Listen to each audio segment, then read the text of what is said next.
Hello and welcome to Steve's Advantage Model Builds. How's everybody doing today? I'm doing all right. I haven't been very active lately. Some may have noticed, others may not have noticed. uh, Trying to just kind of cleanse myself of social media and stuff like that. Uh, a lot of stuff going on in the world. A terrible shooting here in my home province, British Columbia. Um, So our thoughts and prayers are with all the people affected there. It's a small community, so uh, in any case, I'm not going to make any comment beyond that. And what's next? Oh yeah, congratulations to Japanese Prime Minister Sanai Takaichi for her historic landslide victory in last Sunday's Japanese lower house elections. Uh, she was just elected by her party to be prime minister last, I think it was October or November, and she called a snap election to get the mandate to do what they want to do, and it was a resounding, it was a huge gamble that paid off. So anyway, so congratulations. Um, Again, I'm not going to make any comments about it other than to say, for me, uh, it's my opinion that she'll be good for Japan. But that all remains to be seen. Okay, so now on to other things. Okay, this arrived yesterday, which is Zinzan's fault. Um, if I'm just going to go over this briefly here, and I'll put an end screen on for Zinzan scale modeling. He's in the middle of building this, and he already did a review. So I'm just kind of gonna. It's a Heller kit. It's my first Heller kit. To be honest with you, I haven't heard a lot of good things about Heller. I guess they have. I guess, from my understanding, is they have some good kits, but they have a lot of not good kits. So, but as I say, this is my first one, and it looks pretty good. So it's 135, 59 pieces, and they call it the Diorama Normandie. And where is there? Made in Germany. Year of mold manufacture 1987. Nice that they put that on the back. And then a fully revised mold in 2020. So you can see that there at the bottom there. There we go. See that? So that's cool. And you can see here too, you get a nice decal set. Street signs, mine warnings, things like that. It reads, a diorama scene can be created with typical accessories from Normandy, such as signs, stone walls, telephone poles, and a house ruin. These parts still need to be painted and decorated with decals. And they give you Heller and Revell paints on the box here. The usual, intended for collectors, blah, blah, blah. So here we'll get a zoom on this. There you go. So they display everything all together here. But, geez, I think there's even a decal here that says Stalingrad 72 kilometers. So, I mean, a road sign's a road sign, right? So, anyways, so yeah, just to open up the box quickly. It's a nice box that opens this way, flip top. Stop it.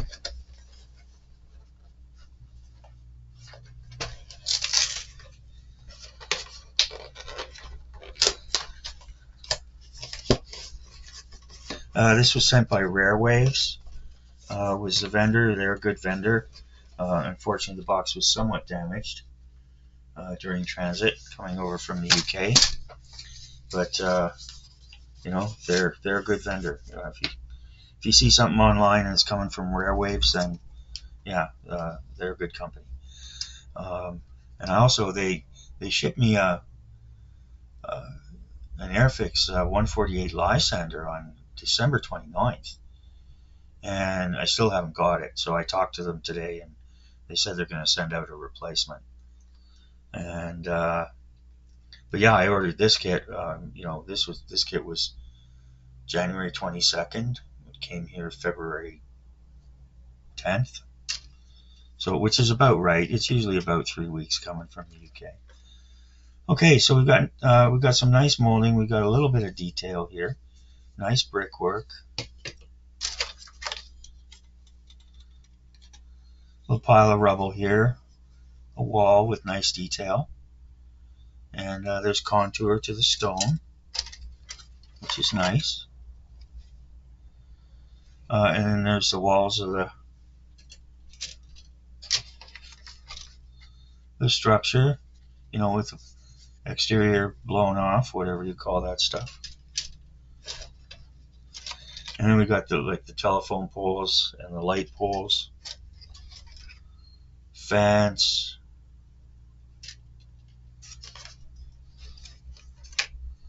stone walls, and stone walls. Anyways, looks like nice detail. And there's contour to the stones. I guess there's some little lamp lights here, very tiny. And it looks like there's like a broken window kind of thing here. Oh no, 2 broken windows. And I guess that's it. So it's pretty straightforward. Like I said, if you want to see full review, you can go over to Zinzan Scale Modeling and check out his channel. And he does a lot of great stuff. He also has a Substack where he writes about various different subjects.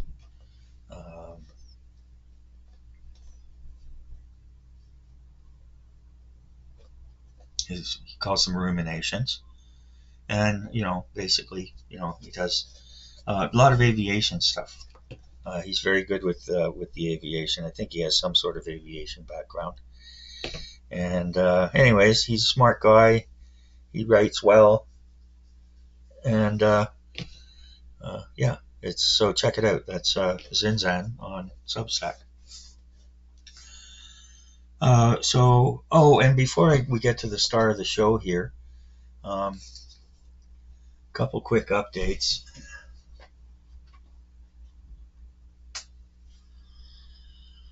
Here's an oldie but a goodie. Oh my goodness. I've had this for quite some time. It's the Atlantis 124 Mack Bulldog truck.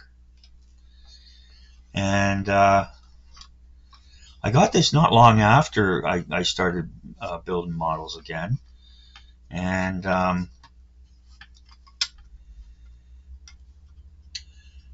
you know, it is what it is, but I thought it was like a cool subject and looked like a cool model. And when Terry over at Hobby Barn, Terry Thacker, when he got sick and he was confined to his bed for his final days, I did, I guess it's my only live stream ever on the show, and did an unboxing and review to entertain him while he was there in his sick bed. And so, anyways, yeah, think of you a lot, Terry. God bless you. I know you're in a good place now. So, anyways, you know, this isn't super fancy, but you know, there's some nice engine detail here. Transmission. It was a chain drive. Figure that out, I guess. And so, anyways, what happened was the paint scheme on the box was for Ringling Brothers Circus.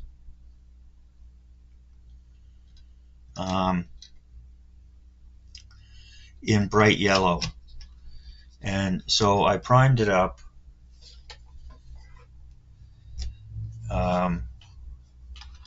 And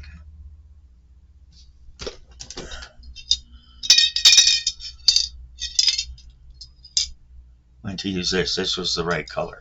So anyways, and it didn't take at all. It was a disaster. It was a mess. And so I ended up basically stripping the whole thing back down. And then I just reprimed it with the rust primer. Now, I'm not sure what I'm going to do with it. The alternate scheme is green for some kind of a timber company or forest company. So I've had success with the Spanish moss green, and I also have a bright green. I have a green gloss if I decide I'm going to go that route. But I think for a timber company, probably a matte finish would be best. So anyways, yeah, so I've done quite a bit of work on this. It's almost done. Just have to decide what I'm going to do with it paint wise. So, but it's a fun kit. Wasn't really super expensive, and of course nice and big for fumbly figures. So, and about the Heller kit, I'm going to incorporate these into that, along with a couple of other things. I got started on these guys, and have their uniforms painted up. I haven't put the arms on because there's accessories, pouches, and ammo belts, and all that kind of stuff. So, but that was a mix of colors, and I think I did a pretty good job of capturing. I know this is more of a brown color, but it's kind of going to be an after D-Day thing, so they're going to be kind of more of a green, darky greeny color. So anyways, yeah, so that'll go with that. Okay, so now on to the star of the show. There we go. So today we have the Tamiya Aichi M6A1 Siran. And it's a 172 scale warbird collection. And Tamiya is famous for their fabulous artwork, and it's kind of a nice change to see this beautiful photograph of the completed model. So yeah, I'm not disliking it as opposed to the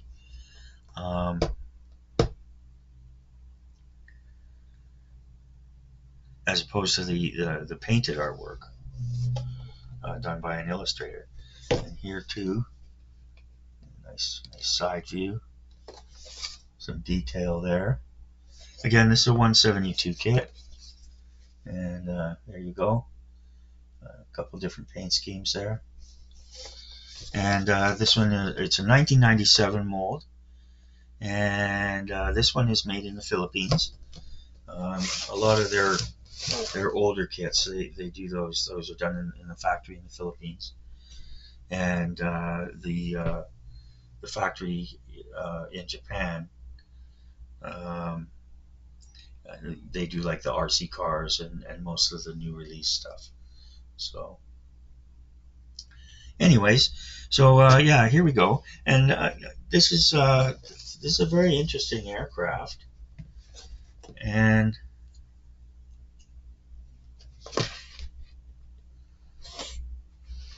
it's a very interesting aircraft that was never used.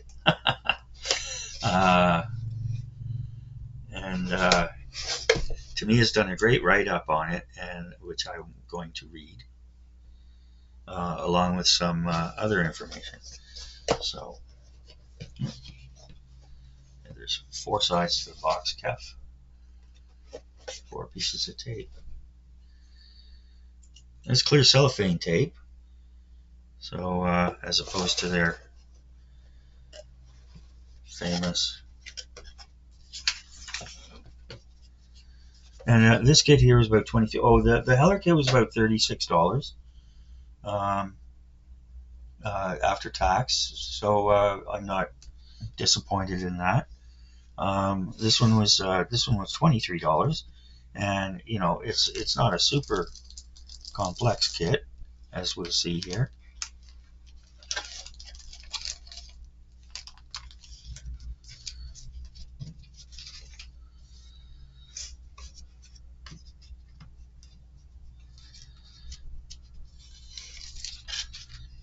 And we get the usual tech tips, which are always nice.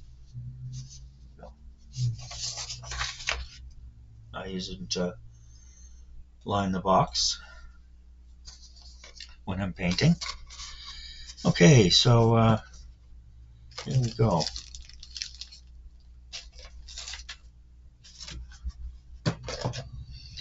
So I'm gonna read this off, and then well, you'll see where I go from there.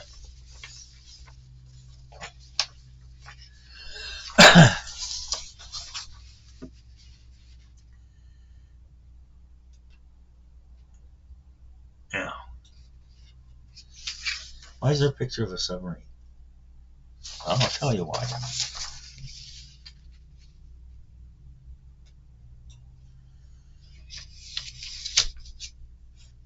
Tamiya is great at this. I mean, they do things, so many things so well, but this is great.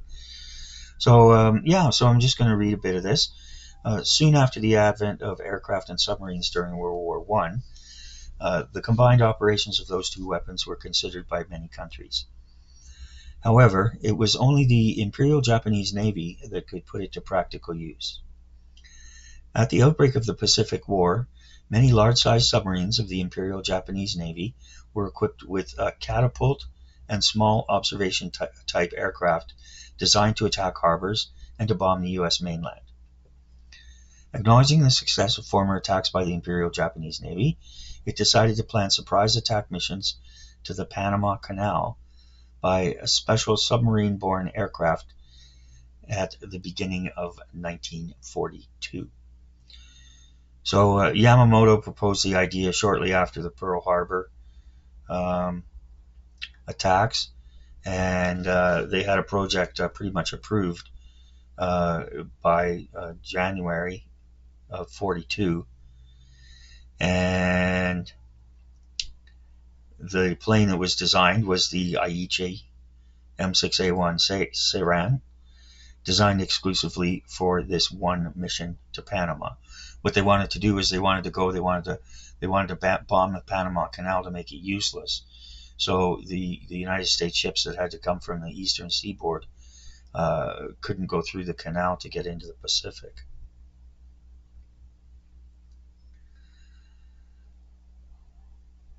They tried the new Swiss A bomber with some modifications. It was proposed, but the conversion was found impractical.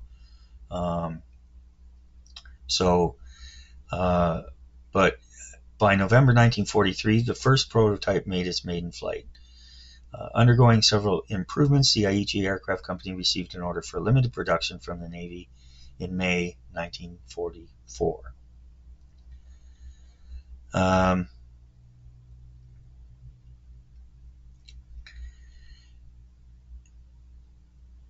The Saran was to be carried by the I-400 class submarine, which was designed exclusively for this purpose, and included a hangar tube, a waterproof hangar tube that was about 30 meters in length and could hold up to 3 of the Aichi aircraft.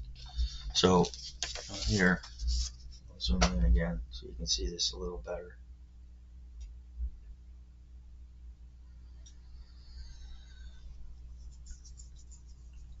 So you can see here the tube,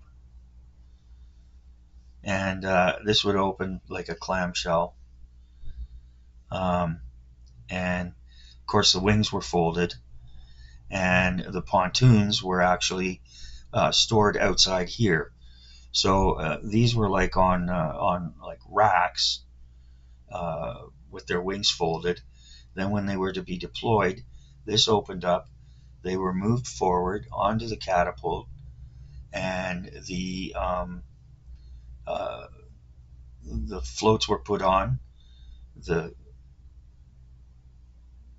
cart thing that they were on would be removed, and then the catapult would shoot them off. You can see here. There's an illustration. I don't think this model's in production anymore from Tamiya. I wouldn't expect it 1/350 anyways. But anyways, it's a very interesting subject. So there we go with that. And the wings folded by, well, depending on how you look at it, they were turned up or down, and then they folded back. So, yeah, so an interesting aircraft.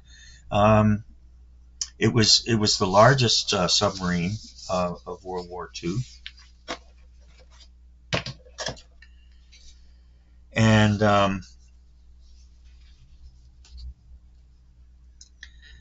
they were designed for this specific purpose, for this one mission, which was never carried out. And to go into that a little bit,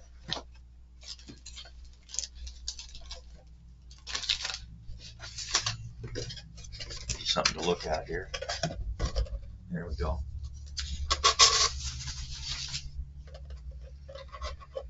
Okay, so yeah. So anyways, it wasn't ready to go until May of 1945, which, as we all know, was pretty much near the end of the war. And so they were actually on their way to Panama to do that mission when they received orders to turn around because the United States was marshaling the final force in the Carolina Islands to invade the Japanese homeland. So they were called back, but they never made it. Partway back, they received a message from the high command saying that the war was over, and they were ordered to report to the nearest Japanese port and surrender to the United States authorities there. Now, I think there were only 4 built. 4 of the submarines were built. And after the war, Russia was, they were pushing hard to get a hold of the technology. The Japanese had, they went, the Russians went into the war at the end, and anyways, et cetera, blah, blah, blah. Anyways, so, they were turned over to the U.S. In the Eastern Pacific, or Western Pacific, I guess is still considered. But anyways, and then when the Russians were pushing so hard to have access to do the research, they sent one, the original actually. They sent it off to Hawaii, where it would be well out of the reach of the Russians. And they took the other 3 out to a designated point and sank them, scuttled them. They destroyed them. They blew them up with C4 explosives and sent them 600 meters to the bottom of the ocean. So, so it's the I-400 submarine. If you're interested in that kind of thing, take a look at it. Very curious animal and quite an engineering marvel. They were fast. They had long range. The original spec was that they would be required to be able to carry enough fuel to go back and forth to and from the United States 3 times without refueling. or 1.5 times around the world. So, so it was a very, very interesting thing. Okay, so now we'll start by looking at the plastic here, and then we'll go through the instructions.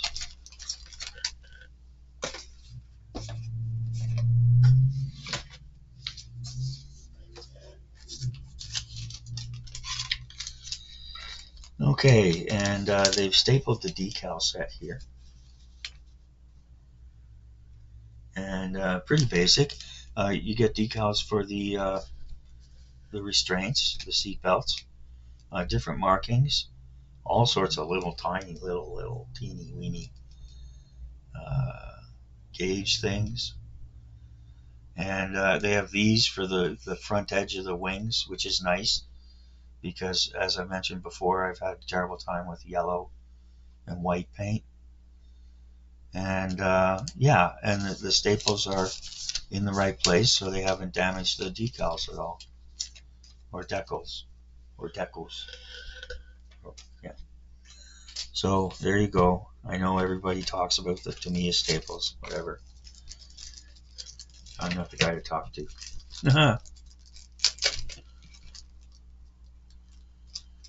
Okay. So we're going to start from the bottom up here.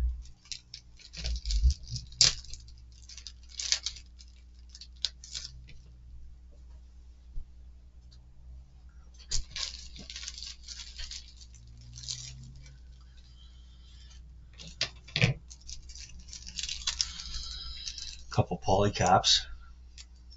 Figure out what those are for. Like I said, this was a 97 tooling, and then later the same year they came out with a wheeled version instead of the floats or pontoons. So here we go. This is the rack.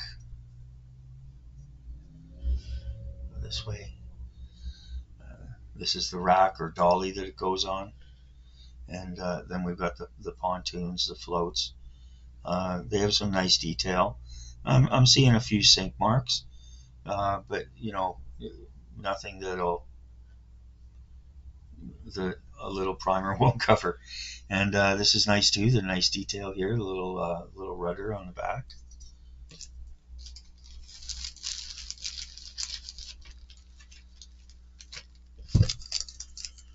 Okay, poly caps go back.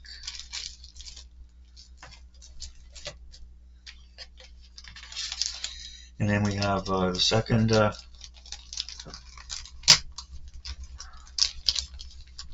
bag here. Be careful, there's some small parts there.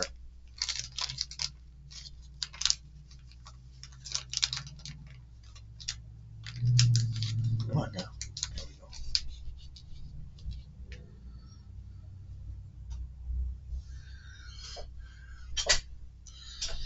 And again, this is a 172, so you can't expect. Now, it does look like we don't have an option for an open cockpit. Maybe we do. I'll have to see.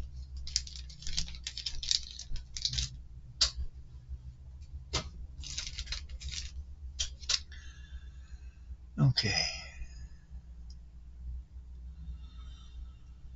And there we go.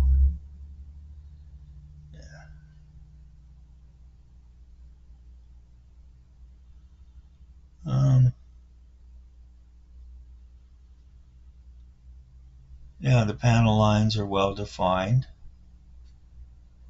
I'm not that picky about it.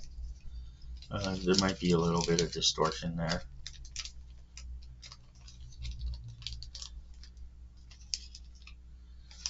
That's why people call me a POS modeler. Yeah, okay. And we have nice panel lines here, rivet detail, nicely detailed cockpit. Same on the lower wings here. Fuselage. All looks good. There's detail on the control panels. This does have a pilot and a gunner.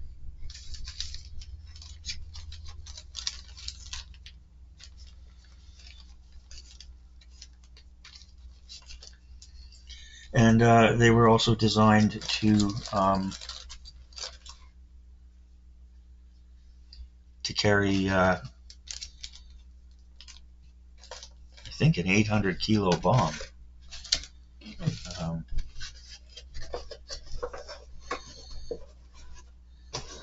and there was also a plan. Well, no, I'm not going to get into that because whatever. That was a long time ago. And so, anyway, so yeah, so here we go. Here we are. And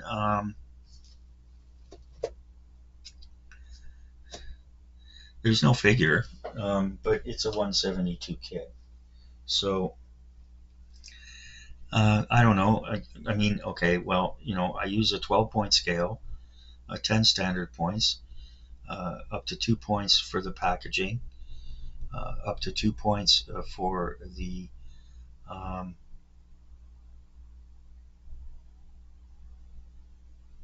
sprues, up to 3 points for the plastic, and up to 3 points for the instructions.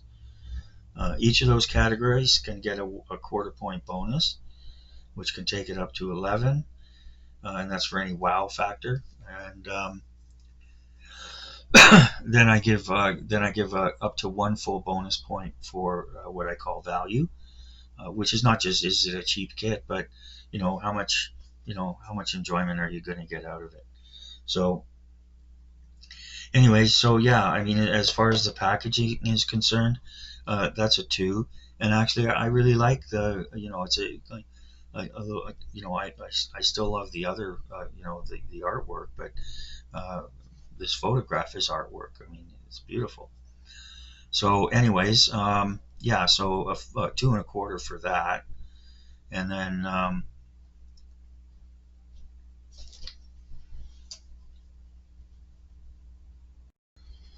and I just realized I didn't show anybody the instructions. What the heck, Kev? Okay, here we go.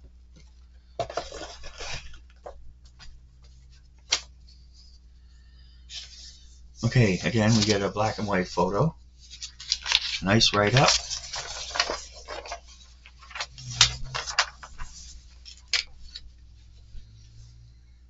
Assemble the cockpit. Pretty straightforward, but still some nice detail for a 172. And there's decals for the control panels, as I said. There's the rear gunner's gun and seat.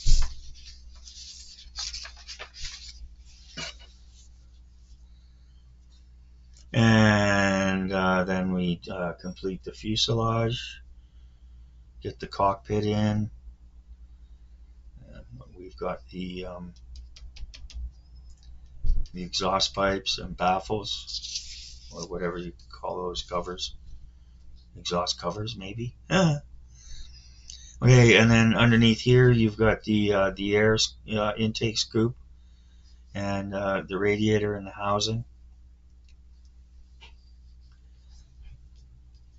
Straightforward wing assembly. There's locating pins, as you'd expect from Tamiya. And then the wing assembly goes on. The tail assembly goes together. These are all one piece. Then we've got the bomb rack, and yeah, they've got an 800 kilo bomb here, and then the float assembly. So it's not a complicated kit. And then we get the decal and painting details here, and it's light gray underneath and IJN green on top. So yeah, the idea of this was to have the submarine sneak up close to the shoreline, launch the aircraft,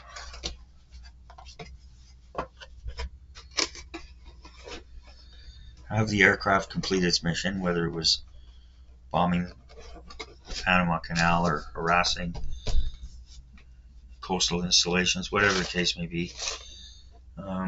Yeah, and then they would fly back and they resurface, recover the aircraft, and off you go. Bob's your uncle, as they say. But they never had a chance to deploy them. So, and I guess the planes were scrapped as well.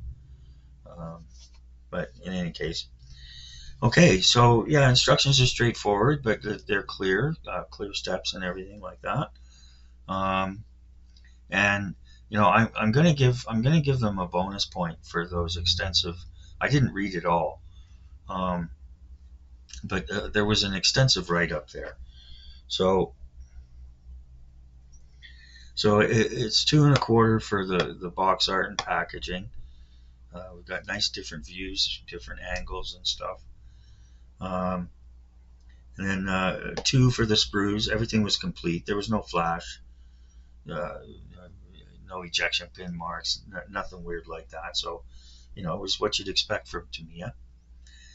As for the parts themselves, the quality of plastic was good. The detail was very good. There were no warped or broken parts, and the decals, were sufficient, and adequate for what they're supposed to be. And as I said, I really like that they give us a decal for this. Um, and as far as the instructions go, yeah, that's going to be 3.25. They get the quarter point bonus for the extensive um, history and write up. So